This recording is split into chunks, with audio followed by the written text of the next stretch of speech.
எனக்கு தெரிஞ்சு ஒரு 4, 5 இயர்ஸ்க்கு அப்புறம் இந்த சிவராத்திரி தான் நான் கண் முழிச்சிருந்திருக்கேன். நான் கண் முழிச்சிருக்கிறத விட என் பையன் சொல்லாமலே உட்காந்துருந்தான் சித்து.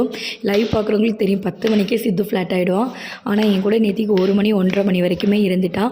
கரெக்டாக 12 மணிக்கு நானும் லைவ் முடிச்சுட்டு சித்துவும் தியானம் பண்ணுறதுக்கு உட்காந்தோம். சிவபுராணம், சிவப்பாடல், அப்புறம் ஓ நம சிவாயா சொல்லி 1 மணி வரைக்குமே நம்ம ப்ரேயர் பண்ணிவிட்டு அப்படியே உட்காந்துருந்தோம். சித்துக்கு வேறு இன்றைக்கி எக்ஸாம் இருக்குது காலையில்.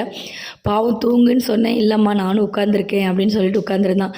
சரி காலையில் ஒரு 7, 7:30 வரைக்கும் தூங்க வச்சுக்கலாம் அப்படின்னு விட்டுட்டேன். காலையில் அதே மாதிரி ஒரு 7 மணி 7:30 ஆனபோது அவனை எழுப்பி விட்டுட்டு நானுமே நீ காலையில் எந்திக்கிறதுக்கு லேட்டு சரின்னு சொல்லிட்டு சடன்னு சமையலை ஸ்டார்ட் பண்ணிவிட்டு என்னை 8:10க்கெல்லாம் அவனுக்கு கிளம்பணும். சிம்பிளாக இன்றைக்கி நம்ம பூசணிக்காய் தயிர் போட்டு குழம்பும், அதாவது எங்கள் ஊரில் எரிஷேரின்னு சொல்லுவாங்க, கேபேஜ் பொரியலும் பண்ணிவிட்டேன். நான் சிம்பிளாக ஏதாவது வெஜ் பிரியாணி அப்படி தான் பண்ணலான்னு பார்த்தேன். சரி என்னன்னு தெரியல, காய்கறியே பண்ணிக்கலாம் அப்படின்னு சொல்லிட்டு பண்ணிவிட்டேன். குழம்பு பொரியலுமே பண்ணிவிட்டேன்.